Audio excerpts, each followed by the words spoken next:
Hey guys, this is GamerCard. Welcome to another Pokemon Trading Card Game History video. This time we're on to the final set before the 2019 Worlds format and the rotation that happened 2 weeks before Worlds. So this is our largest format, if you will, Unbroken Bonds.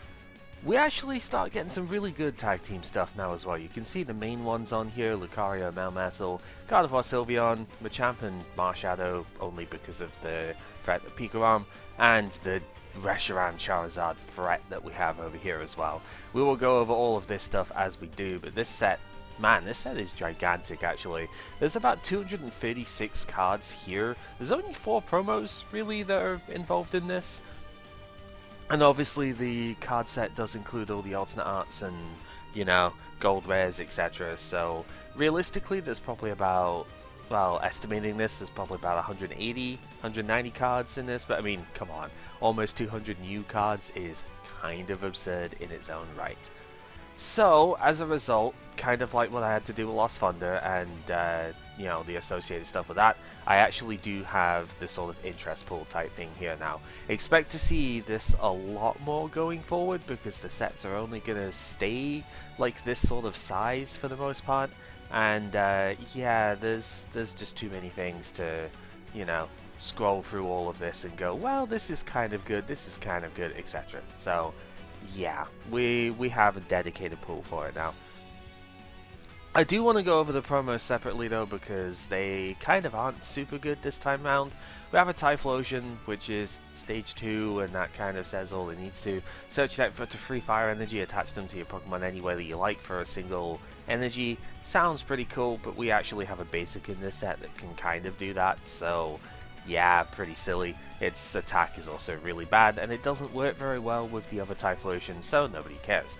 Flareon, I want to note because it's a non-GX card that you can energy evolve into. We are about to lose energy evolution in the rotation, so this is only really for this one round, but being a fire type and being able to do a decent amount of damage for free energy, this actually could see some play.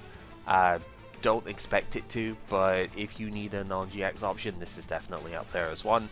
Marowak is a fire-type Alolan one here. It's kind of cool, but it just doesn't do enough damage really. Leaves the opponent confused if they damage it whilst it's active. That's kind of neat. Lost Boomerang is sort of cool if you can set them up with some spread damage beforehand, because for no energy, 50 damage to 2 of the opponent's Pokemon. If you KO them, you put them to the Lost Zone instead, which is pretty good.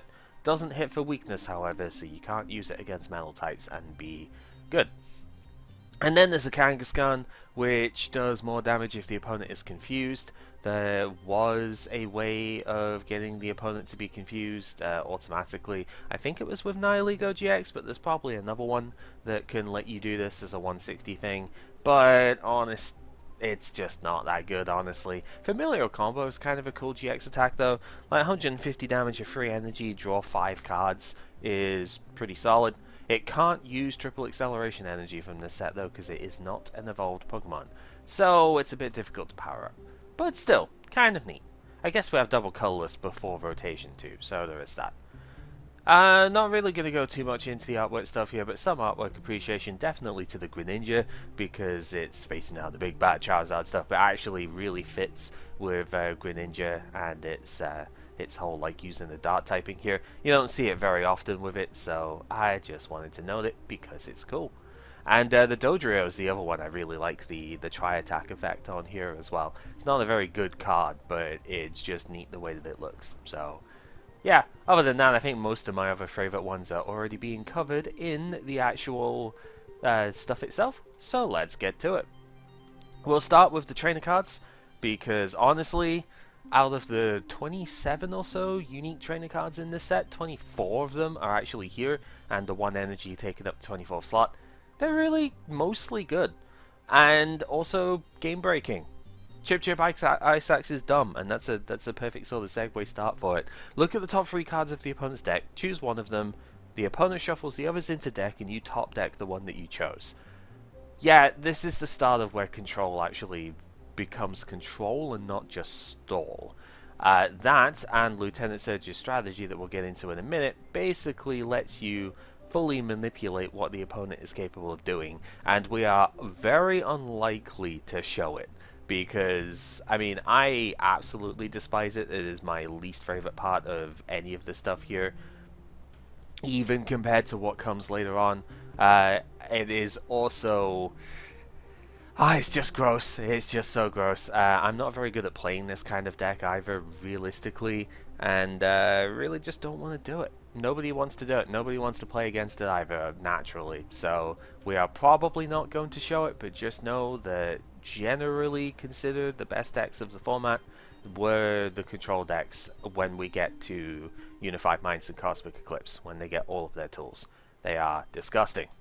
The Evolution Spray Z probably would have honorable mentioned this if I was doing that for trainers. This shuffles any number of evolution cards from one of your Pokemon into your deck, which means you've got to research them, and that's going to be extremely difficult to do, so it's not particularly good, but this is an item-based evolution thing that we don't have access to otherwise, so that's kind of neat. Duskstone was responsible for breaking a couple of the evolution Pokemon in this set. This effectively...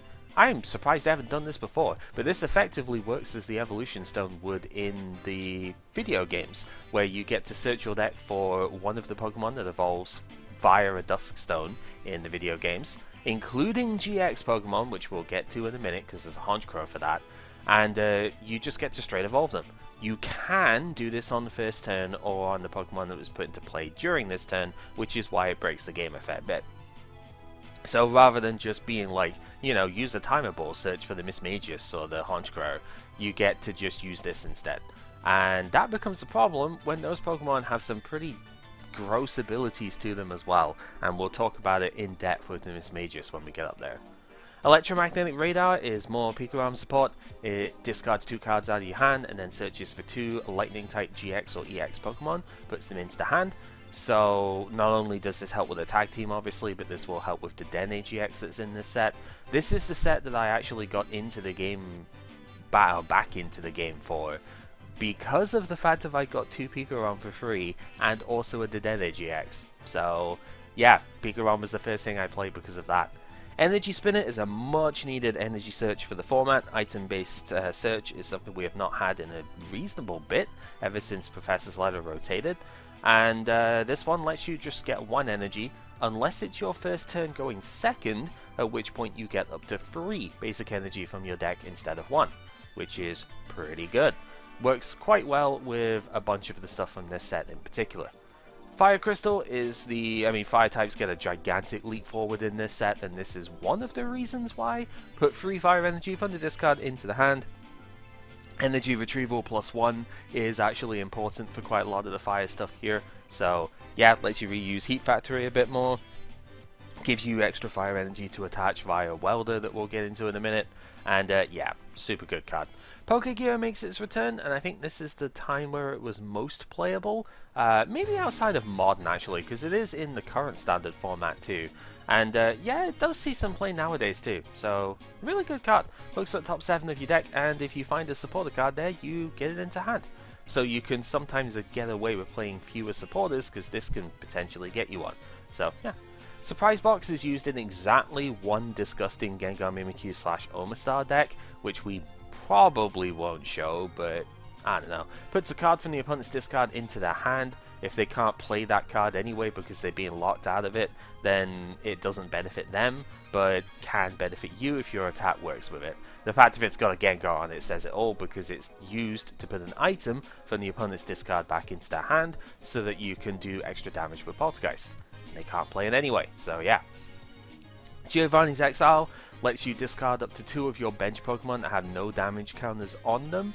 So if you play like a Dedenne or a Tapu Lele or something, you can use this afterwards to discard them. It wouldn't really be too good with Lele, but it is good with Dedenne because it's a Drawmon. So yeah, these are vulnerable Pokemon that you don't want on your bench, but you do often have to play them for the consistency aspect, so you can play this if you want to for that. It has some synergy features that we'll talk about in the curiosity section over here, where some Pokemon actually do get benefits if you play this card. It's a gimmicky strategy though.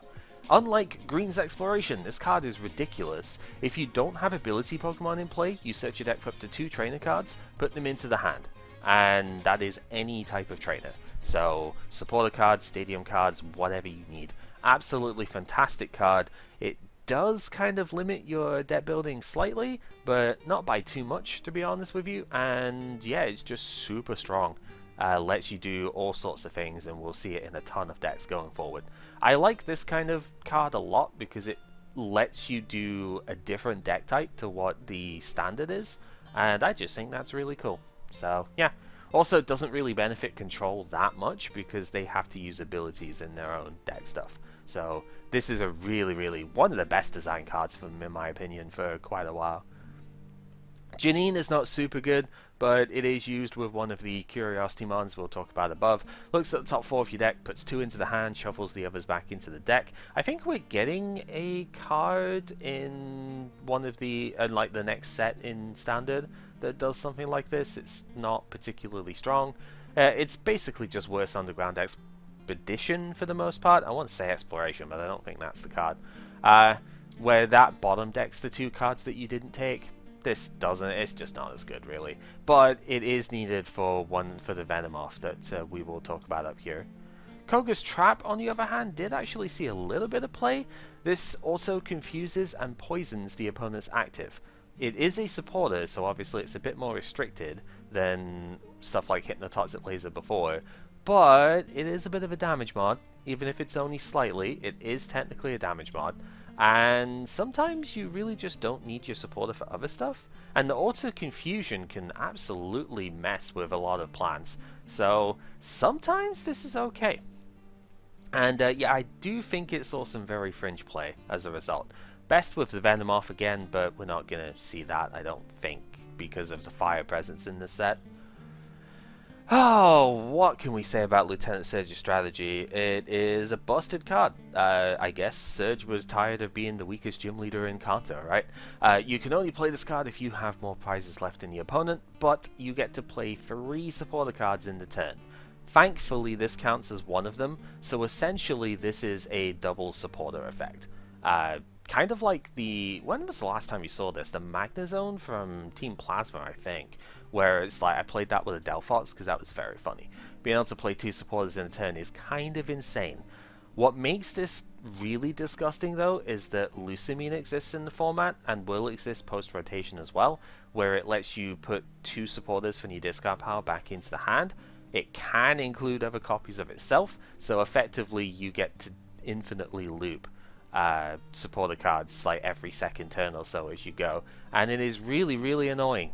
There's a lot of control-based supporters that we have around in this era, and this enables all of them, and it's really gross. Reg Challenge is a great card for Granbull, and I don't think too much else. It's Computer Search. Discard 2 cards from your hand when you play it, search your deck for any card, put it into hand.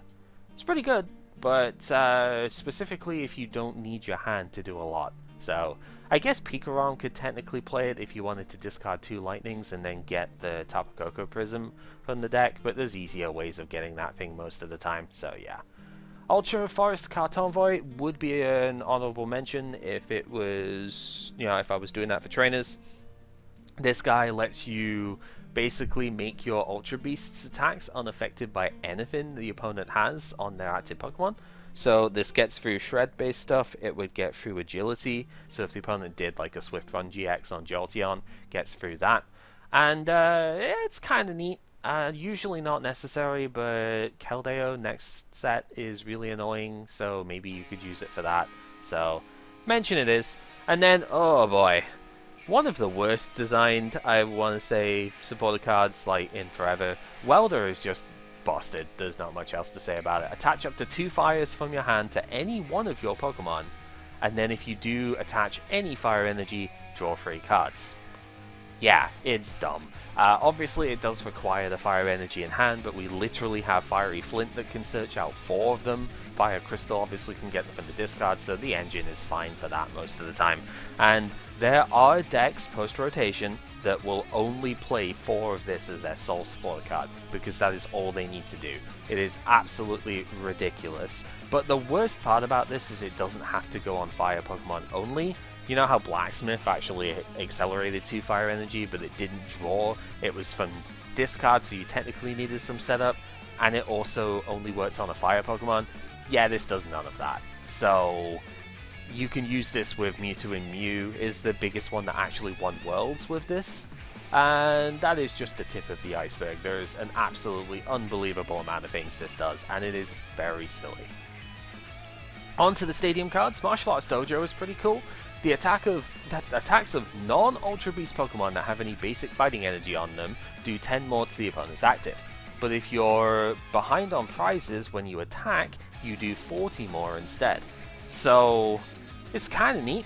Fighting as a type is pretty well used, but not necessarily like prevalent because of the lack of acceleration and stuff on this stuff. But this actually promotes some pretty good play with that. And next set, I believe, so like post-rotation stuff, we will get more support for fighting type energy costs as well in Karate Belt. So it's kind of good. Just being able to do extra damage is obviously always strong. If you don't need a specific energy type for anything else, then basic fighting is worth considering. And yeah, it doesn't work on Ultra Beast, so no Boswell getting benefit from this, which is really helpful, because that is the best fighting deck otherwise at the moment. So they fought ahead, and I like it. Power Plant, I usually don't like support stadium cards like this, like Path to the Peak and Standard as well. Pokemon GX and EX in play don't have abilities. I usually am a bit sketchy about this, but I don't hate this one, mostly because it doesn't turn off everything, right? Like, it's, you know how Garbodor basically just shuts off all ability stuff, and Battle Frontier from Gen 3 basically shut off all abilities, because every relevant one was on a colorless, a metal, or a dark. This one doesn't do that. It only does it for GX and EX Pokemon, which are the most pushed cards in the first place. The fact of your non-GXs are safe makes this a lot better for me, so I actually do quite like this card.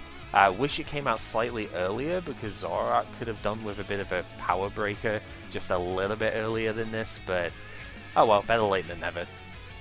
Beastbringer is a weird tool card that if you have exactly 6 prizes remaining and KO an active GX or EX by damage, on your Ultra Beast specifically, that this is attached to, you take an extra prize. Yeah, so a huge amount of stipulations to get 1 extra prize card, but when you consider that prize card is then taking 3 or even 4 if it's on a tag team, right? It is technically possible to win the game in 1 attack by using this on Guzzlord GX's Glutton GX attack. If you KO a tag team with this attached, it technically takes all 6 prizes in 1 go. And just for that alone, I think it's funny. It doesn't really see play, but not much anyway, but it is kind of silly. There's a couple extra fairy charms in this set, which will actually come in handy because we have a really good fairy type in here to use them on. You prevent damage done to the Pokemon this is attached to by specifically a Fairy-mon it's attached to by, in this case, ability Pokemon with GX and EX. And then the other one is Lightning. So we do have an out to Pikarom in the Fairy decks as well now. The one thing I will say about the ability one is the deck that you'll play it in is Gardevoir and Sylveon, and they do tend to have a very heavy count of Power Plant, which will remove the opponent's ability on their GX and EX, so they won't actually get affected by this even if they have one, which is unfortunate. So sometimes you will still just need to type one instead, but this is really good for quite a few generic things, so I like it. Usually we'll play one of it. Metal Core Barrier is a defensive version of Bursting Balloon for Metal-type Pokemon. Your Metal Pokemon takes 70 less damage while this is attached, by the opponent's attack specifically, but like Bursting Balloon, it drops off at the end of your opponent's turn. In Expanded, this is just another tool that you could use to have a one-sided ability lock with Garbodor, because it doesn't have to be attached to a Metal Pokemon, it just doesn't do anything if it isn't. So you could play this and Bursting Balloon if you want to be a butt about it. But as far as metals go, being weak to fire does actually really suck now, but the 70 less is actually neat for them, so they will still play this sometimes anyway. One thing I am not putting in the honorable mention stuff here is a Lucario that does more damage if a tool was attached to it this turn. It's designed to work with this. so you end up doing more damage. This reduces your stuff, it drops off, and you can attach another one next turn. Stealthy Hood sees a little bit more play. This prevents effects of the opponent's abilities done to the Pokemon this is attached to. Any such existing effects get removed. So I think the main thing this ends up being used for is anti-wheezing and Giratina, because it stops the damage counters being placed. But it could also stop some other random things if the opponent, say, has a Nihilego or whatever. It puts conditions on your active or something. Can technically stop that too. Also stops Bloodthirsty Eyes from the Lycanroc GX, right? Or even the energy discarding from the other one. So there's a few applications for it. It does see some play. And then finally, triple acceleration energy comes in here. A lot of the stage 2 type stuff for Meganium really wanted to see this in order to be playable. This is boost energy with a slight removal of a downside. So it can only work on an evolution Pokemon, and it will discard itself if it's attached to anything else, so you can't multi-switch it away. It provides 3 colorless energy when it's attached to the evolution, but it drops off at the end of the turn. So this revitalizes Zoroark right before it rotates, which is pretty fun, because they basically only want to play double colorless energy anyway. This gives you effectively an extra 3 of them that you can use for it, but any attack that we have seen that costs triple colorless on an evolution will be payable with this. Gardevoir also sees some use with this because it lets them play the they play double colors anyway. This replaces that and gives them an extra 30 damage on their stuff as well. So it gives them a little bit more burst damage to keep up in this last format that they're legal for. Right, let's get on to the main Pokemon here because there's quite a few cool ones. We're going to start off with the Reshiram and Charizard. The poster boy for the set, 270 HP. This is the standard for tag teams, so Pikarom being on the frailest of sides. This is your more middle of the road type one. And oh boy, this card's got a lot going for it. It would be heavy ball searchable in Expanded, and it combines mostly Reshiram effects, to be honest. I don't think Charizard's really ever done a you can't use this attack next turn thing, but Reshiram definitely has. I don't even know why Charizard's here, apart from being popular, obviously. Outrage for 1 fire in the colors does 30 plus 10 for each damage counter that's on this Pokemon, so it can stack to absolutely dummy numbers, and usually is like a welder KO if the opponent swings into it, which is very annoying. Flare Strike for 3 fire and a colorless. They fought ahead, they didn't make it DCE compatible. It does 230 and can't use Flare Strike next turn. Double Blaze GX for 3 fire energy does 200, but if you have 3 extra fires on it, it does 300 and pierces through effects on the opponent's active as well, so this will get through Safeguard at that point. It's only 1 time, however, and if you only have the 3 fires on it, it will not pierce, so gotta keep that in mind. Yeah, this thing is really dumb because of Welder. It's not as fast as Pikarom, because you do have to have the welders and the attaches and stuff, but it's a higher HP, it consistently does more damage. We are just about to lose Choice Bands, so it doesn't tend to get the one-shots, but it can lean into a bit more of a tanking role instead, thanks to Mixed Herbs and Great Potions going to be coming out next set, stuff like that. It tends to be the tank of the tag teams. And yeah, 270, almost impossible to one-shot, so it gets there. You basically have to play water against this, or you're not killing it in one go. If you don't kill it in one go, there's the risk that they're just going to outrage you if they can afford to give up the prizes too. Really, really dumb card. Blastoise GX is one of my sleeper hit decks from this set. I actually have my old list, which I will be playing for this particular round, because I've tested it. It's actually pretty good. 240 HP is really nice for the Stage 2 GX. It's in the middle of the road, right? But it takes 30 less damage from any attack, which is pretty good. Rocket Splash for 2 water energy does 60 for each energy, water energy specifically, that you shuffle from your board back into your deck. So you can have an infinite damage cap with this, which is really good. And Giant Geyser for 1 water attaches any number of water from your hand to your Pokemon in any way that you like, as your GX attack for the game. Now, Rocket Splash seems like it's going to be too difficult to maintain, but the Blastoise from the previous set, the single prize one, looks at the top 6 of your deck, puts any water energy from your top 6 onto your Pokemon in any way that you like. So by the time you sort of filter through your deck and you wear it down to, I don't know, like 15-20 cards left or something, you get 1 or maybe 2 of those Blastoise in play, and you can accelerate 3, 4, maybe even 5 energy per turn, and you're kind of just there. So you want to like punch through the deck as fast as possible, and this guy does not go down in one hit, so it's really solid, to be honest. Persian GX sees some play in Zoroark. This revitalizes it one last time, and I think it ends up seeing play later in Blacephalon Naganadel stuff too. It's a 200 HP guy. It's got a very big retreat cost for a Persian of 2. That's kind of weird, but I guess it's a balancing thing or something, I don't know. Once during your turn, if one of your GX or EX Pokemon was KO'd during your opponent's last turn, search your deck for up to 2 cards, put them into the hand. You can't use more than one of this ability per turn. It is a hard once per turn, so you can't get multiple Persian and just do that, but it does not have to be in play to see the knockout. So if you've got a Ditto on the bench, you can just evolve that Ditto into the Persian on your turn and go from there. It's pretty good. Vengeance is kind of neat for a triple acceleration energy. This does 10 damage plus 20 for each Pokemon in your discard pile. Caps at 190, but that's still pretty solid. And Slashback for the same triple acceleration cost is Crossing Cut from Glyspod. 150 damage, switch it to the bench. Kinda neat. So yeah, it can be a late game attacker for Zoroark as well, where early game Zoro wants to have all of the Pokemon on the bench. Late game Zoro can use the Persian in order to do the stuff there as well. It's pretty good. Arcanine is probably my favourite non-GX out of this set. This thing takes a full suite of fire energy, but is really good with all the support that's in this set. 140 HP is huge. 4 retreat cost is kind of neat, because you could use buff padding with it if you want, so 190 HP could be pretty solid.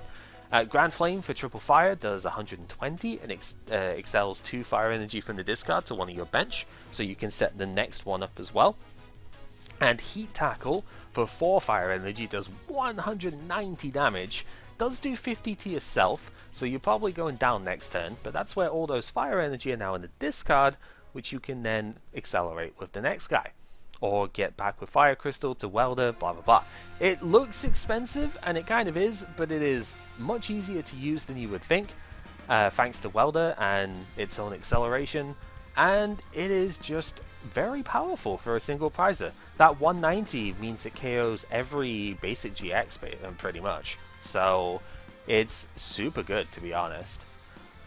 Marshadow and Machamp is mostly here just because of the revenge attack. It's a bit awkward to play, but it does get at least a little better in terms of energy costs with the next set. Unfortunately, that psychic weakness is pretty bad because of Malamar decks.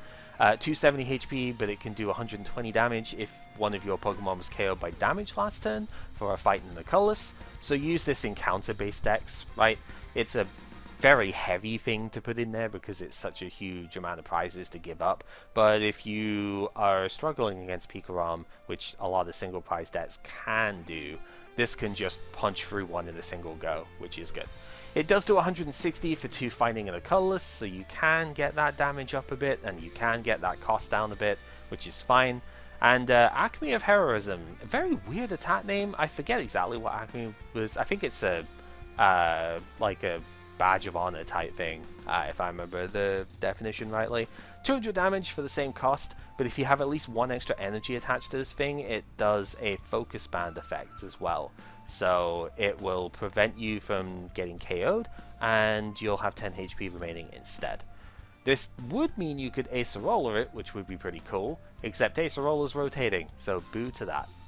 Dewgong, surprisingly, with Zoroark, actually won NAIC.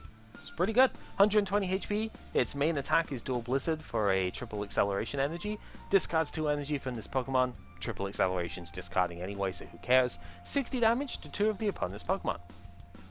Can hit active, and does hit for weakness if it does so. So it can be used to finish off a ReshiZard in the active as well, which is pretty good because that was one of the big threats of this format. So yeah, it's really cool. Hitmontop, I probably could have put this in honorable mentions, but it's a very funny deck. This finishes off the combo that the Hitmonchan and Hitmonlee was doing before, so to refresh, 1 fighting energy on the Hitmonchan does 30 and switches it to the bench if you choose. After that, If your Hitmonchan did that, your Hitmonlee can snipe 90 to the bench for 1 fighting energy, and then if your Hitmonlee did that last turn, this can do 60 to each of the opponent's Pokemon. Now, the thing with the Hitmonlee is it does, like the top here, it does say you can use this attack only if you use the hit and run the first turn. So you can't cheat the system by going Hitmonlee attack for nothing, because you are not allowed to use that attack. However, this is really a lot of damage to go out, and it's buffed by all the fighting stuff that we see. It's pretty solid. It's not a bad attack in the slightest. For a single energy too, it's really not bad. There was a fun deck around this, so we'll probably try and find it and try and show it at some point. So yeah.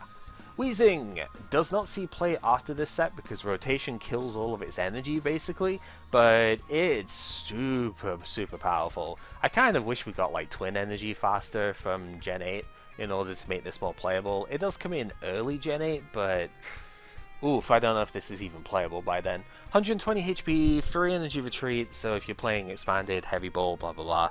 Its detention gas lets you put a damage counter on each of the opponent's basic Pokemon between turns, so really good against the tag team stuff, good against things like Zap Piece as well. And it sets itself up for its second attack. For a DCE, you do 40 and 20 to each of the opponent's bench that already has damage counters on them. Stack this up with Shrine of Punishment, and because it's a Psychic type, put Spell Tag on the Weezing so you can put damage counters on stuff that aren't being affected otherwise. This starts getting very dangerous very quickly, and yeah, we've also got stuff like Lele in format to swap all the damage counters where you need them. Coco, of course, could be played in this deck. The Honchkrow pre-rotation is really good still. I'm going to play one of those too to just like capitalize on how much damage is being placed. It's really strong. Just a shame that it loses DCE in post-rotation, like it has no energy to speak of, so too bad. Mewtwo is intriguing. It lets you, when you bench it, put 1 supporter card from the discard pile on top of the deck. You do need to draw the supporter afterwards, but that's still pretty good. It's a single prize thing that does this too, so yeah, it's less of a liability than the one that we get in Sword and Shield, so sometimes it will see play. It's pretty strong. Mew is used as much as humanly possible because this card is busted. Bench Barrier is just a fantastic ability to have, right? With all of the sniping stuff we have, Tapu Koko's Pikarom is a really nasty snipe thing that will tend to take 4 prizes if it does so. Yeah, just being able to prevent that is crazy. Unlike previous versions of this, and going forward this is what we get now, this does not prevent self-damage. So say Weavile's Rule of Evil would actually KO the Mew as well, which is unfortunate. Mew actually has a solid attack as well though. Side Power for a colorless energy puts 3 damage counters on the opponent's board however you want, which is actually really powerful. So yeah, this can set stuff up very nicely, or just like take a sneaky extra KO on some of the stuff we'll see later on. It's really good for a colorless too, super nice. There's a fighting type Quagsire now that does 120 for free water. This essentially replaces the need to play Onix. You could still play said Onix if you want to counter Pikarom, but now we have an evolution line in format for it too. There's a fighting type Wooper as well that isn't really necessary at the moment, but is good later on in Professor Oak's setup versions of this deck come Cosmic Eclipse. So yeah, very cool. Miss Magus is a problem child. 110 HP doesn't matter, Hypnoblast doesn't matter, retreat cost generally doesn't matter either. Mysterious Message is the only reason we play this. If you use this ability, you get to draw until you have 7 cards in your hand, but if you drew any cards this way, you KO this Pokemon. This does mean the opponent gets to take a prize, but this caused some absolute devastation in Expanded especially, but I think it even got banned from Standard, because it ended up being too much of an issue with Reset Stamp in the next set. Basically with end style effects, this ends up becoming way too powerful, where you essentially just get to make the opponent like have no cards in their hand at the start of the game, right? Because we have Duskstone as well, we can evolve on turn 1 to do this and just play like a super turbo deck, get through as much of the stuff as we can. Usually Trevenant and Dusknoir, if I remember rightly, was what got played with this in Standard, and it just like, you force the opponent down to a really low hand size, by using Reset Stamp after you've given them a bunch of prizes, and then rip the rest of their hand away with the Trève Noir. And if you manage to do that successfully, the opponent basically just can't play the rest of the game from there, and it doesn't matter that they're down to 2 prizes or something, because they haven't got a hand. They can't play the game. So, yeah. It does some really nasty stuff in Expanded too, in the next set with like Island Challenge Amulet, etc. Might go into that, probably won't, no, we'll see.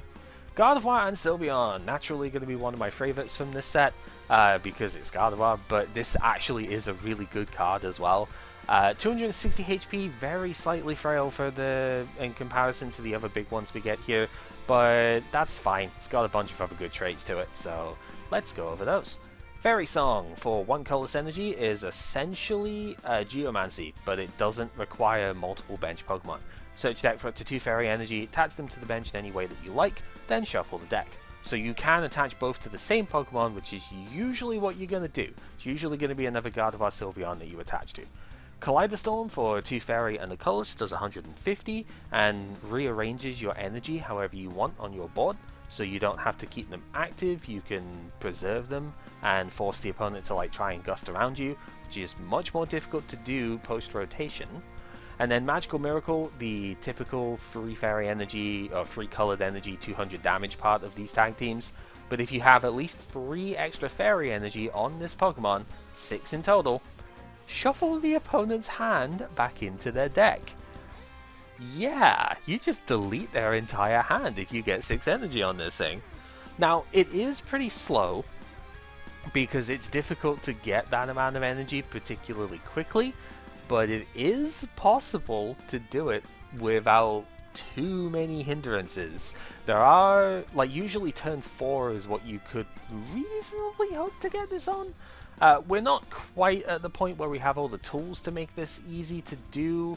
We need Tag Switch from the next set in order to move enough energy around where it becomes super good. But there is energy acceleration that we can do, and yeah, it's just really neat. The typical way that this was played was a heavy disruption build.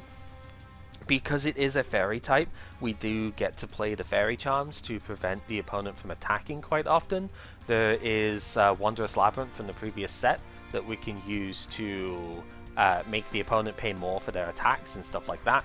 So there are definitely very heavy disruption elements this can play, but there is also Mina, which has come out before, that accelerates a fairy energy from the deck to one of your Pokemon. So you can use that to surprise, like, you know, attacks and pick up the pace much quicker. And that's my preferred way of doing it, because that was, to me, the most successful way of playing this. This card did see wins and tops at events in Unified Minds format and moving on, so we will definitely see it. And it is one of the few ways that actually one-shots ADP in the future format, Cosmic Eclipse. So it is going to be very good there too. Yeah, strong card. Spiritomb is a pretty good one, has a couple of good pairs here as well. It lets you, for a 60 HP Pokemon, it lets you put a damage counter on it once per turn. Sounds like a really bad thing to do, right? But its attack does 10 plus 30 for each damage counter that is on it. So play this with a Rainbow Energy and you can get extra stuff as well. But importantly, that low HP count means that Hustle Belt is actually capable of buffing this Pokemon's damage way faster than it is for just about any other Pokemon. Hustle Belt was the tool that if your Pokemon has 30 or less remaining HP, you do 60 more damage. So if you have 5 counters plus the Hustle Belt on, you cap at 220 damage with this thing for a single energy that you can build up over the course of turns too. This is genuinely strong. It pairs with a Stunfisk, which is over here as well. This lets you do 30 damage for each Pokemon that you have in play with any damage counters on it. And that's for a double colorless, so pretty powerful. Raging Thunder also lets you put the damage counter on your board somewhere too, so it can stack up quite nicely. Our last tag team for the set, or at least for the main mentions, is Lucario and Melmetal. Surprisingly only 260 HP, but I guess Lucario is quite frail, so whatever. For double colorless energy, Steel Fist does 50 and then searches your deck for a metal energy to attach to this Pokemon. I usually don't like this kind of attack, but it works specifically for this guy. Heavy Impact does 150 for 2 metal and 2 colorless, and then Full Metal Wall is the main reason why this ends up seeing play, because it becomes kind of unkillable for a lot of decks. For any 1 energy, you take 30 less damage with your metal Pokemon from the opponent's attacks for the rest of the game, but if you have 2 energy on this thing when you use it, you discard all energy from the opponent's active Pokemon. So right now, before rotation, Double Colorless is really good at fulfilling that role. So it's pretty strong. Obviously the problem is it's weak to fire in the set that massively buffs fire, but Metal Frying Pan is still a possibility. We could still do some work with that, and when you combine that with the damage reduction actually, this ends up being kinda nasty, because they do 60 less damage to you. Even ReshiZard is not, like, having a good time at that point, you know? So it's pretty cool. That's the main sort of bit for it. Landorus doesn't look like very much, but does actually see play with some of the extra tools that we have for it later on. 120 HP, 1 retreat's kind of nice. Both of its attacks are okay. For 1 fighting energy, snipe 30 on the opponent's board, that's kind of good. Not as good as some of the other ones, of course, but it is a non-GX, so there is that. And then Power Cyclone for 1 fighting and 1 colorless, does 60, and you move an energy from this Pokemon to one of your bench. So energy preservation in a type that doesn't usually have a lot of acceleration. Martial Arts Dojo gets the damage up a fair bit, and going behind is not even that bad for this sort of deck, because you have the counterbalancing. Martial Arts Dojo does plus 40 at that point, and also counter gain on later on Karate Belt reduces this to a 1 energy cost. Karate Belt would actually make linear attack cost 0 as well, but you probably don't want to use that. Pretty solid though, and yeah, the energy preservation is really good. Single prize stuff, hits Pikarom for weakness, what more do you want? Kyurem was used in a couple of Quagsire and the Garnadale decks, because Hail Prison for 2 water and colors does 110, and you discard 2 water from this thing every time you use this, but it auto paralyzes the opponent. So yeah, heavy disruption, really nice. So yeah, I like it. Catade Esper is a weird thing. There is a Catade deck, it involves the Persian down here that ignores all energy costs in your Catade Pokemon. I'm not going to mention most of them because they're not particularly good. It is a funny like meme deck though, so I guess you could play it if you want. But the Esper doesn't even matter that it has Catade. The Catade attack technically is a thing, I guess. Draw a card for 1 colorless and put this thing to sleep. Whatever, nobody's ever going to really use that. But this Esper sees use for Ear Kinesis. For 1 Psychic and 2 colorless, it does 20 to one of the opponent's bench for each damage counter that's already on that Pokemon. So this sees play in Malamar, as you could expect. Specifically, Malamar Giratina is the best one for it. But like if you put spell tag damage on 1 Pokemon, and then Giratina, that 1 Pokemon, there's 5 damage counters on it, Snipe 100 is really not that bad, and it just keeps going and going if you can get more damage counters down. So this actually becomes a finishing move for a lot of the stuff as well. It's pretty good. Yeah, I like it.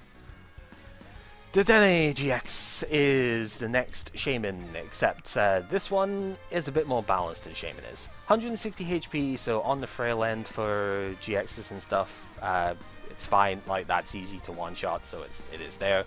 Its attacks are not amazing, although you will sometimes see Tingly return. For a Lightning or a Colorless, it does 50, auto paralyzes, puts the Dedenne back into hand. The real reason this gets played in just about everything is Dede Change. When you bench it from the hand, you discard your hand and draw 6 cards, but it is a hard once per turn. They finally learned. Yeah, Shaman was busted in no small part because it wasn't a hard once per turn, it was a soft once per turn. This thing fixes that issue, thank God for that. So yeah, Dedenne, you're good, but you are also somewhat balanced most of the time, so there. Volcanion is the starter of choice for a lot of ReshiZard decks, because Flare Starter for 1 fire energy searches your deck for a fire, attaches it to one of your Pokemon. But if you go second, and it's your first turn, you get 3 fire energy from your deck. So it ends up being basically that Typhlosion on your first turn going second. This actually makes ReshiZard decks, especially the greens ones that will play this as a 4 of, actually go second, because they have enough switching tools and stuff to get this into the active, and you can go from there. It's kind of insane. It does have an attack that's worth noting as well, 2 fire energy to do 50, but if you have at least 4 total fire energy in play, it does 110 instead.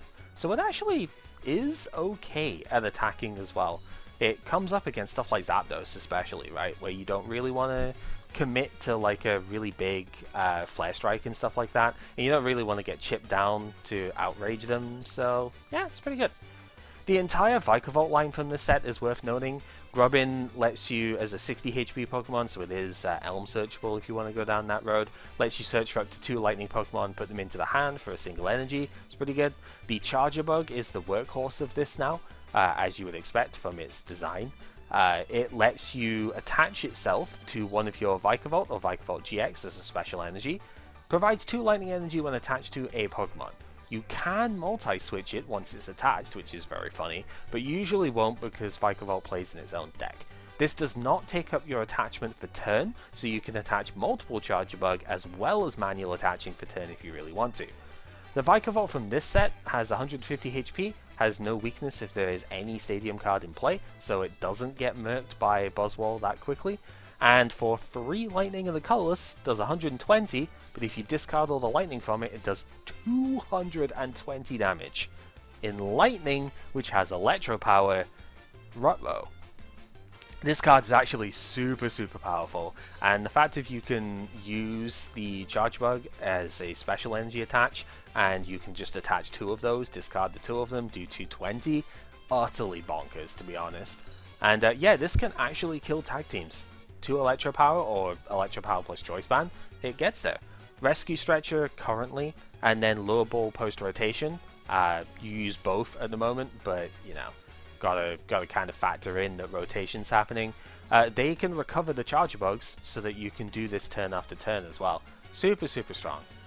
Salazzle is a pretty meme-worthy Pokemon, but it does see play mostly in BDIF.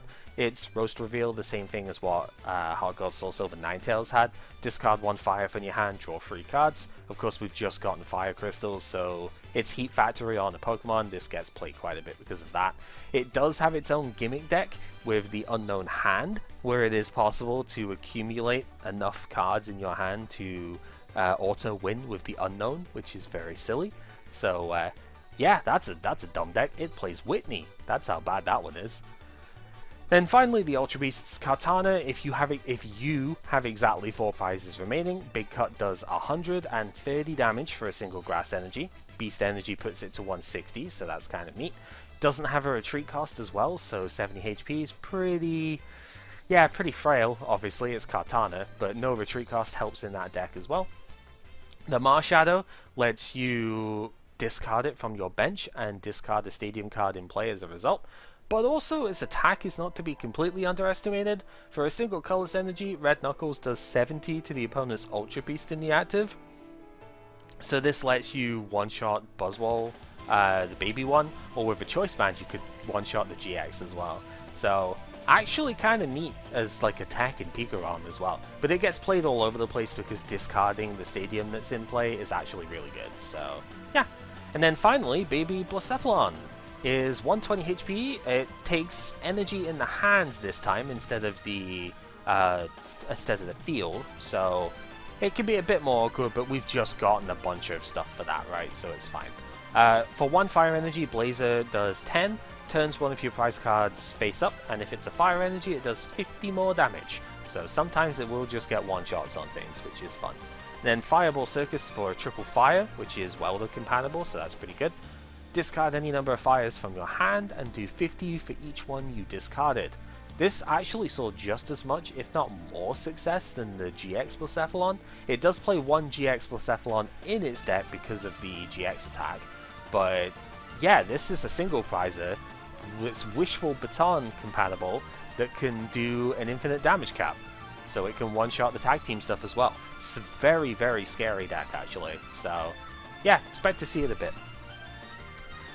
I know this is going on a long time, but we do have some honorable mention stuff to go over here as well, so let's just go over them real quick. I want to go over the most impactful one first because, yeah, there's a few that are kind of like awkward here. Honchkrow GX is only here because it's weak to lightning. This Duststone compatible Pokemon has Ruler of the Night as its ability. If it's your active, the opponent can't play tools, special energy, or stadiums from their hand, which can just shut down certain decks, right? If you get this in the active against the Zoroark deck and they can't Guzma it away, they are instantly gone. So, yeah. Featherstorm for 1 dark and 2 colors does 90 and does 30 to 2 of the opponent's benched GX or EX Pokemon, so pretty good against some of the tag team stuff as well. Yeah, 210 HP is on the middle side for a stage 1, and Unfair GX is literally worded perfectly. For a double colorless energy, the opponent reveals their hand and you discard 2 cards from it. Yeah, so if you go second and Murkrow is in your active slot and you can DCE it on the first turn, then you just get to destroy whatever the opponent's got in their hand and their top decking for basically the rest of it. It is gross. Again, only an honorable mention because it's weak to lightning and Pikarom is a huge part of the meta, so yeah. The other main one that I want to note is the Greninja and Zoroark. This is mostly honorable mention because most of the decks you'd play it in are kind of gimmicky, but it can work in Dark Box later on. Its Dark Pulse attack even does 30 damage plus 30 more for each dark energy that's on all of your Pokemon. Base cost of a dark and the colorless is pretty good. Does mean you could counter gain this actually if you want to preserve as much energy as possible. That's neat. And then Dark Union is a very weird attack to have. For the same energy cost, it puts 2 in any combination of Dark, GX, and EX Pokemon from your discard onto your bench. If you have a third energy attached to this thing, you can also attach 2 energy cards from your discard to those Pokemon. So it's meant to be used in order to get more energy in play so that you can do more with the Dark Pulse stuff, right? Discard maybe a couple of Grenzoras and use them to do the thing. You can also use it with evolutions, however, so Incineroar GX from the previous set comes to mind as well. That's the deck that we saw with it, where it actually brings back 2 Incineroar, and then those Incineroar can accelerate energy from the deck to themselves, and suddenly you've got Dark Pulse doing like a quintillion damage. It's kind of funny. Lastly, as far as honorable mentions go, Whimsicott is incredibly annoying. Fluffy Cotton basically just is transparency all the way back from the original Haunter, right? If you take damage from an attack from the opponent, you flip a coin and, or any, it's not just the opponent's, any attack actually. So you could do recoil to this too, huh? Basically, if you flip heads, it prevents the damage from going through, which is very silly. It's only 190 HP, but this does have a deck with the Paragon Z that we'll talk about in a minute, where it accelerates special energy. It's kind of silly. And yeah, it does 10 plus 30 for every energy that's on this Pokemon. Toybox GX is also insane, because it's just Algorithm, but on a stage 1 now. Search your deck for 5 cards, put them into hand. Gross. So, yeah. It's low HP, but it does survive quite a bit. So, there you go. The baby Pokemon do make a return in this thing. I'm picking the Brat Cleffer as the main one, just because it's funny. Also probably the most playable in this set. They have 60 HP, they can't evolve, they have no bond stats, so no retreat. But their abilities all end your turn regardless of if they work or not.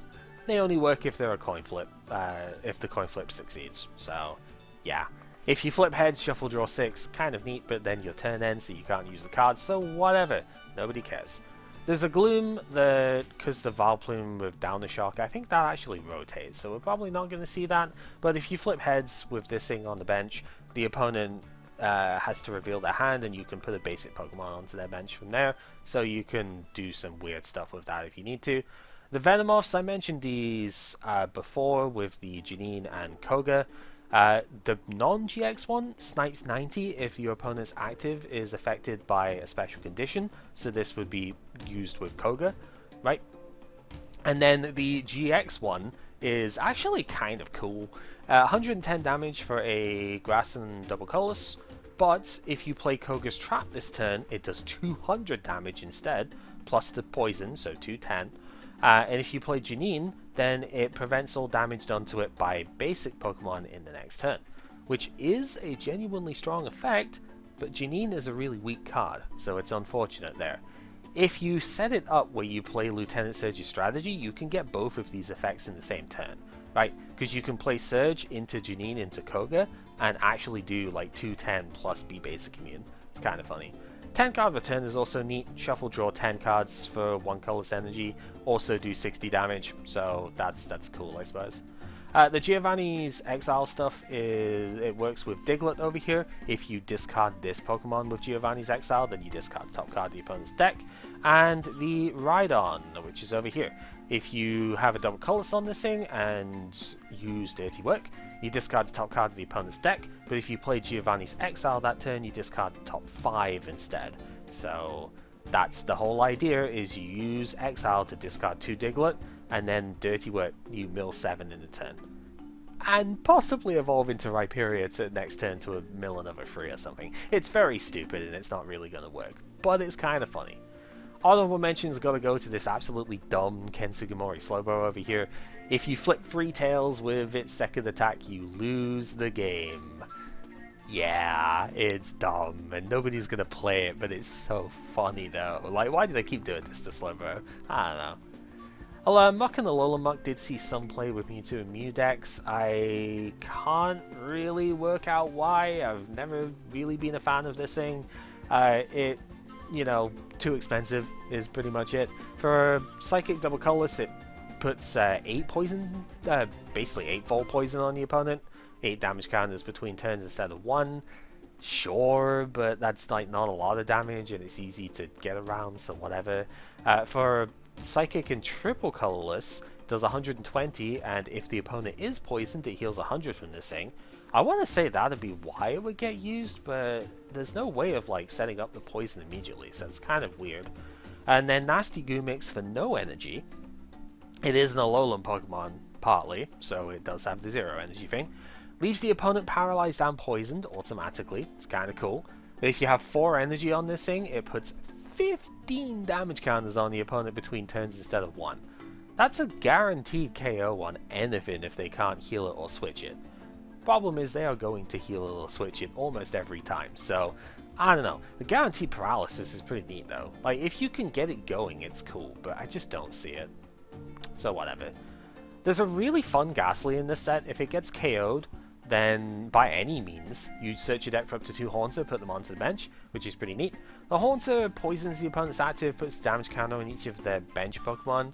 Actually the same as the Gengar from like Generations, so that was kind of cool. I did play that once as well, it was very silly. The Gengar here is GX Hunter. If you evolve into this thing from your hand, you can put 6 damage counters on the opponent's EX and GX Pokemon in any way that you like.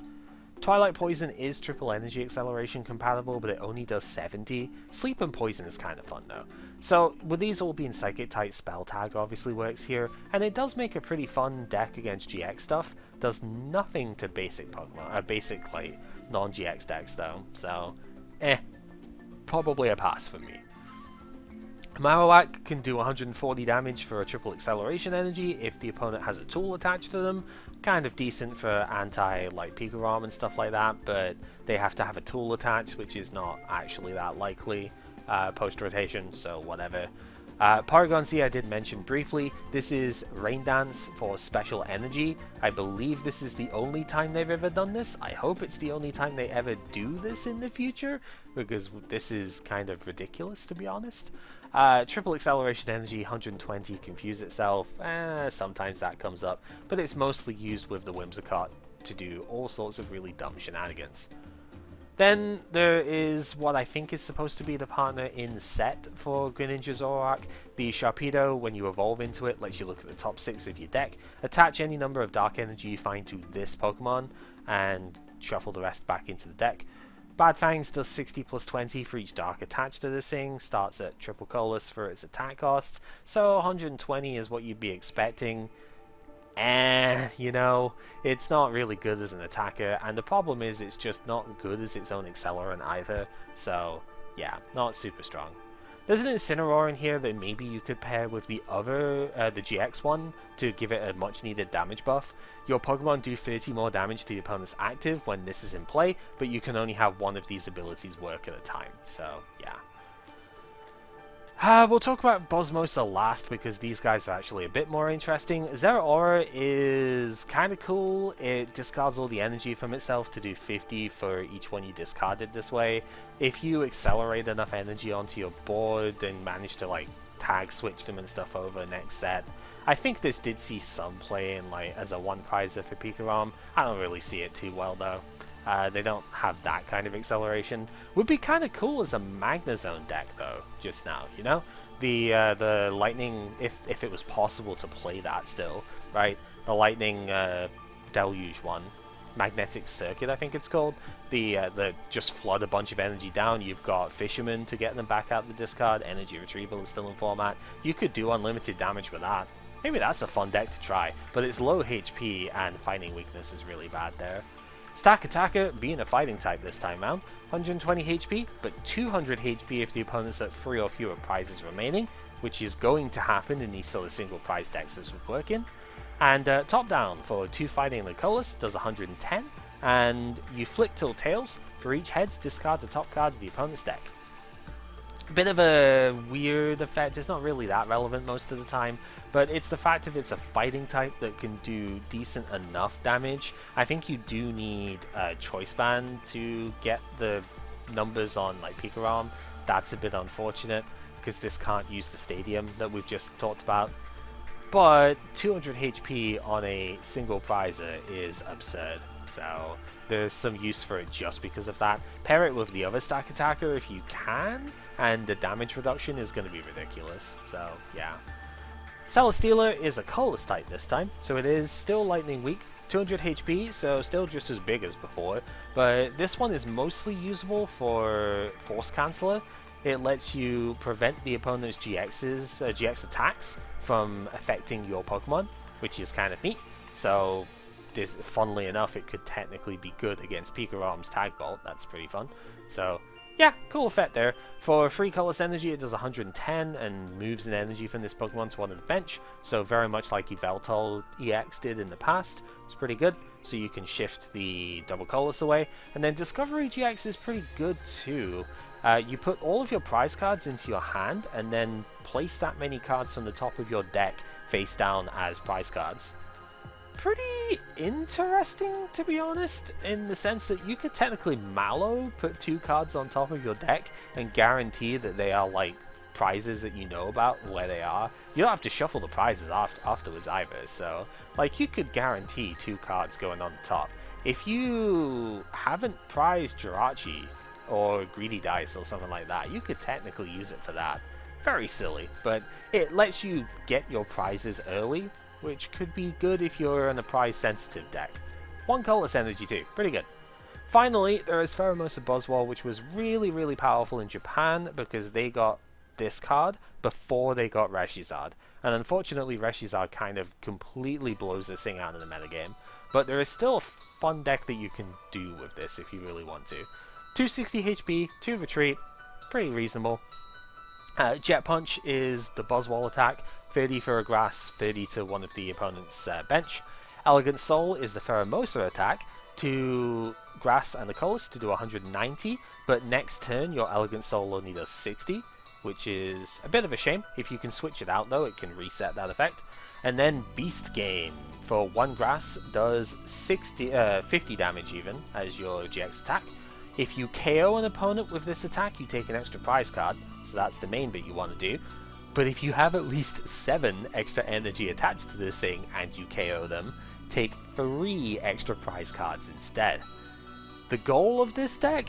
Use 1 Pheromosa to weaken their tag team down to Beast Game range, get that tag team KO'd, you're down at 3 prizes on the opponent's side.